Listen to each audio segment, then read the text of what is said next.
Hi folks, welcome to the Prepared Homestead. This is Travis. Thank you all for stopping by to watch.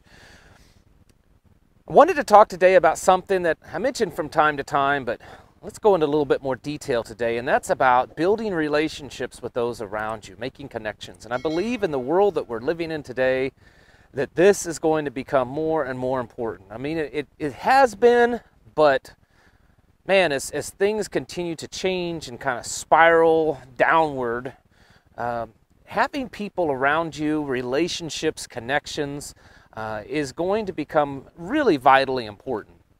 And the problem is that many of us, well, we're kind of very independent and even maybe a little isolationist-minded people. You know, we like to not be bothered, right? We don't want people just bugging us to death. Some of you may not be that way. Some of you may be very sociable, and like lots of people around you, but a lot of us, we just may not. And we've grown up in a world over the last few generations that people have become less and less connected with those around us. There used to be a time where you knew all your neighbors. You may not have been a busybody, but you definitely knew who they were. You knew the ones you could trust, the ones you couldn't. And your neighbors came together and kind of helped each other out when it was needed. That is the world we need to have again, and that's what we need to work on. It's not always easy, but in some ways it may be easier than you think. To be able to know the ones that are around you, and to know them at least well enough to know who you can trust and who you can't trust. And if it's not just your immediate neighbors, it may not necessarily be the people that live next to you or across the street from you, but at least knowing the people that live somewhat close to you. And of course, this could be taken even further in developing MAGs, which are, for those of you that don't know, they're prepper groups, okay? It stands for Mutual Assistance Group, which is just, you know, so many people, maybe 5 or 10 people that live within so many miles of each other that have made a commitment to kind of help each other out when things get tough, to be there for each other, to help defend each other, to maybe, you know, help in the fields when, you know, you're bringing the harvest in, whatever it is. It doesn't have to be taken to that level. If you can, if you have people around you that you can do that, that's great. But certainly just having a relationship with people around you works. And let me give you an example in my area where I live right now. I'm not involved necessarily in what would be considered a MAG. I'm not opposed to that.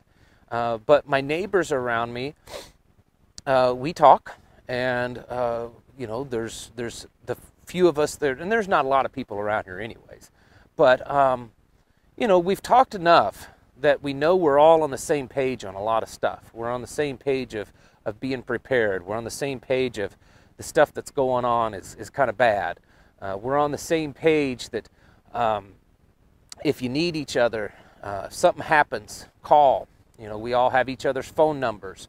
I was talking to one of them actually today, and you know, always in the conversation the same way. If you need anything, holler. You know, if anything happens, come get me. You need anything, holler. Same way with the neighbor up the road, actually that way from where I'm standing. And it's the same way with him. And we were talking just a few days ago. The problem with most of us is we don't know how to start these conversations, and we're afraid sometimes to divulge too much information to someone we don't know. So it's pretty simple. Just don't worry about talking about that kind of stuff, okay? With the things that are going on in the world today, it usually doesn't take too long with talking to someone to kind of figure out what they think is going on, or how they feel about stuff that's going on. And when that is established, that's when you can start talking about more. Now, if this is your neighbor around you, you know, do like we do.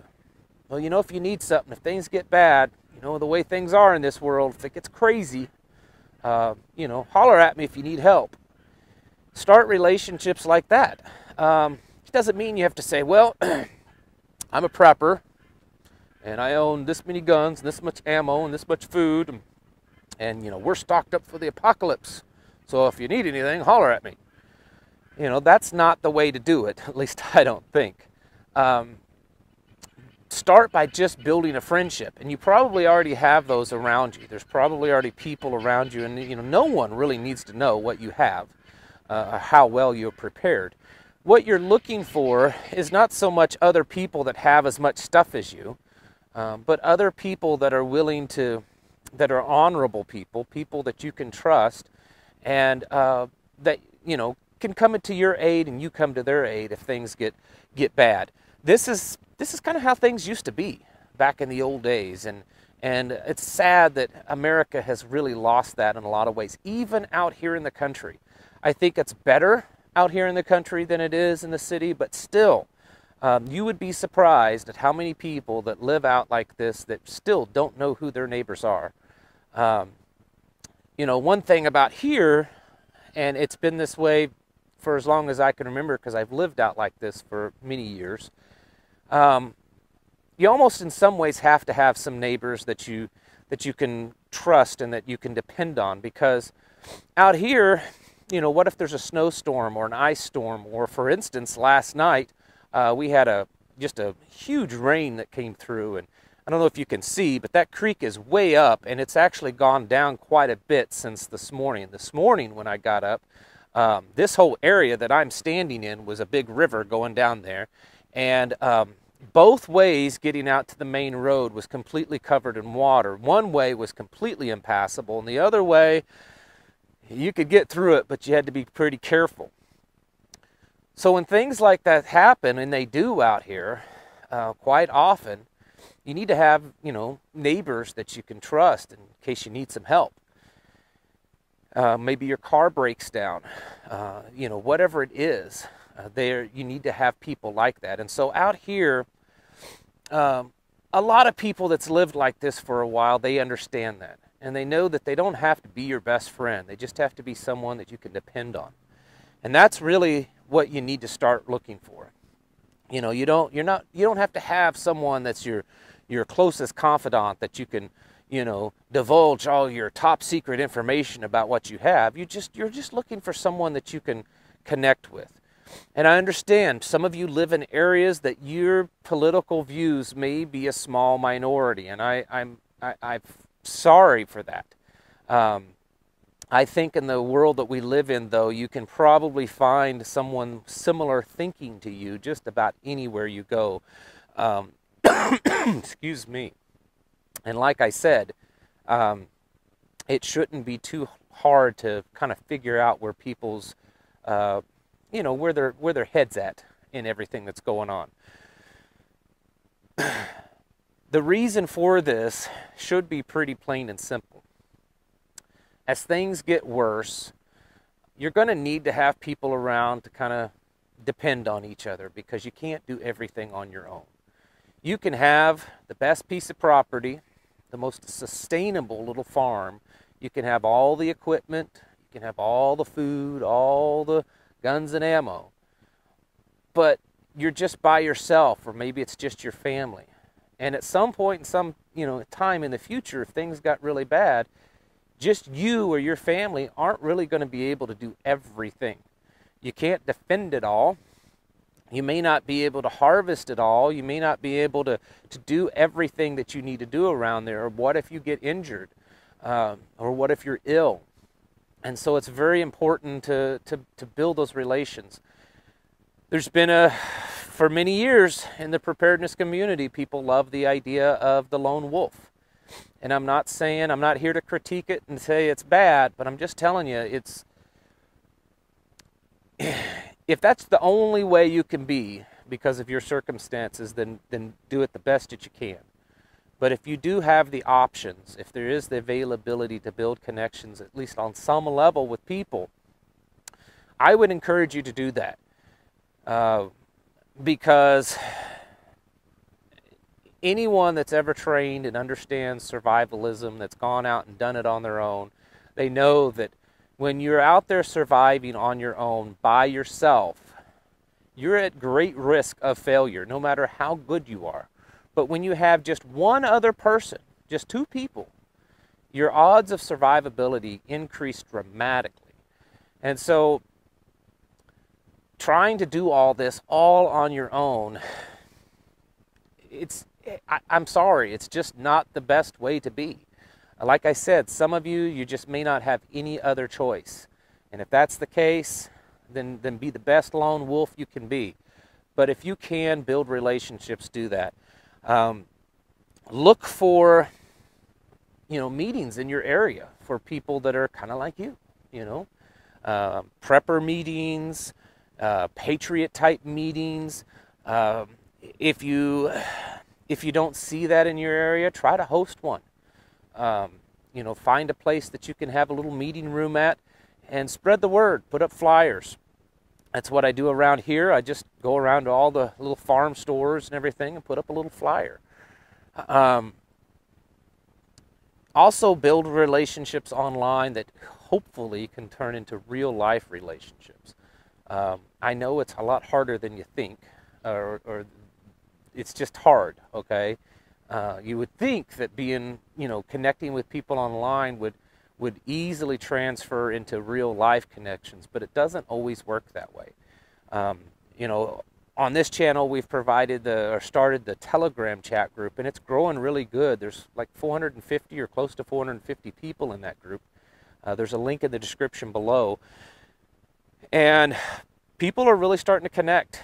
You have to be careful when you're online. You don't want to give out too much information. I tell people in that group, don't just jump in here and tell where you're at and who you are and what you got.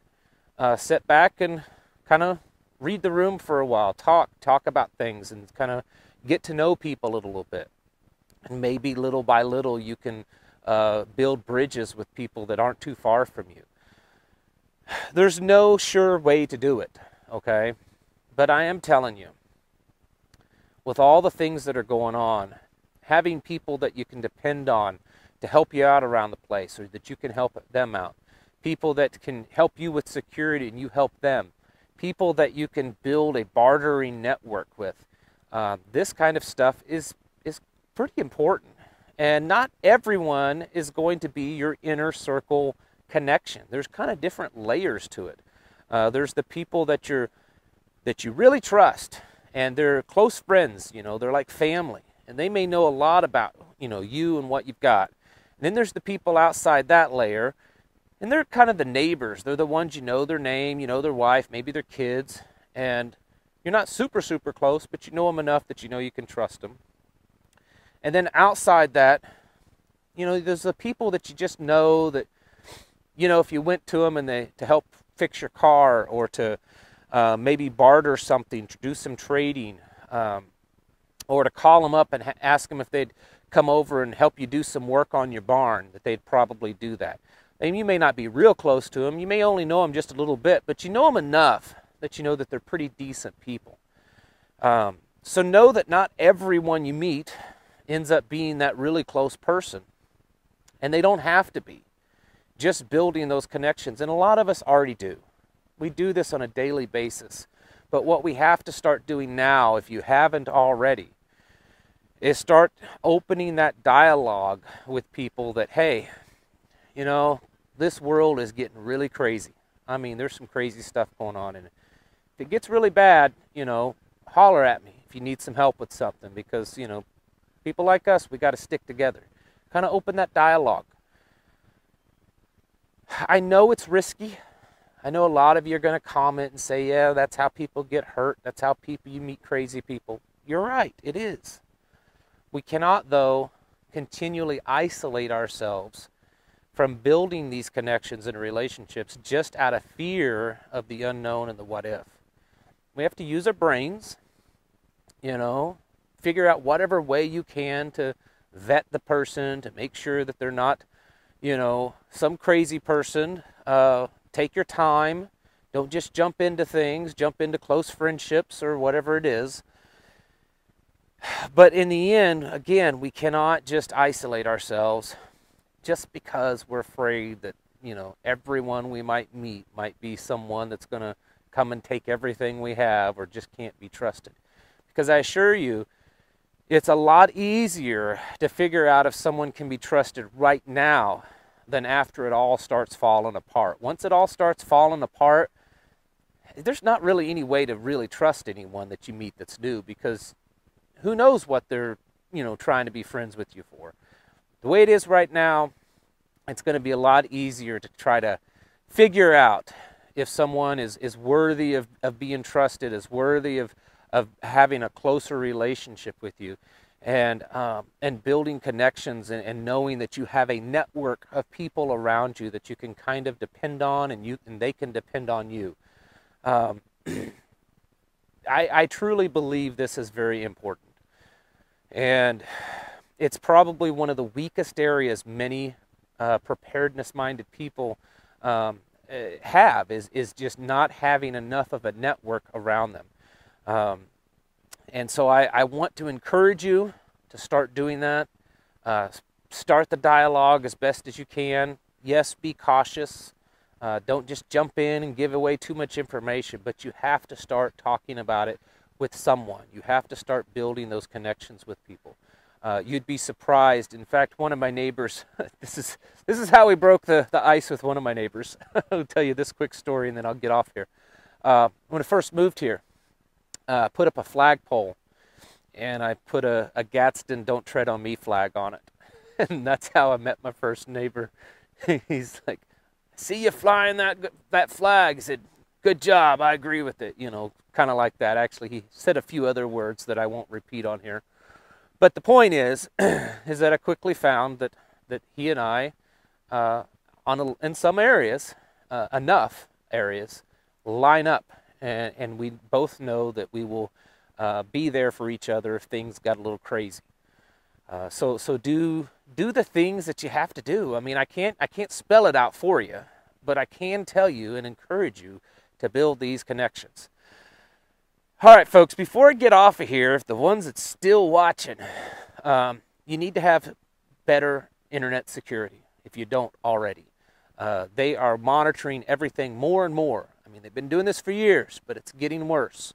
And a good VPN is what you need. A VPN, you can run it on your phone, on your laptop, your PC, whatever, and it masks your internet presence. It masks your IP address, so it's difficult to impossible to follow you. And there's a lot of them out there, and a lot of pretty decent ones out there. But if you look, some of those big ones, if you've kind of tracked them down, their companies, they're not all what they seem to be. In fact, I saw this morning one of the biggest ones crashed this morning. It was in the news. So you kind of have to be careful. This one that I'm talking about here, though, is Viper VPN. There'll be a link in the description below. The company and their servers and everything are based out of Switzerland, which has the best privacy laws on the planet. They don't keep any information. There's no paper trail. They don't collect any information at all. One service gets you use up to 30 devices. It's a really good service. I would suggest looking at them and give them a fair look. If you don't want to buy from them, that's fine, but you do really need a VPN anymore. And if you can't figure out which one to go with, I would suggest Viper VPN. Like I said, the link's in the description below. All right, folks, thank you all for watching, and I'll catch you in the next video.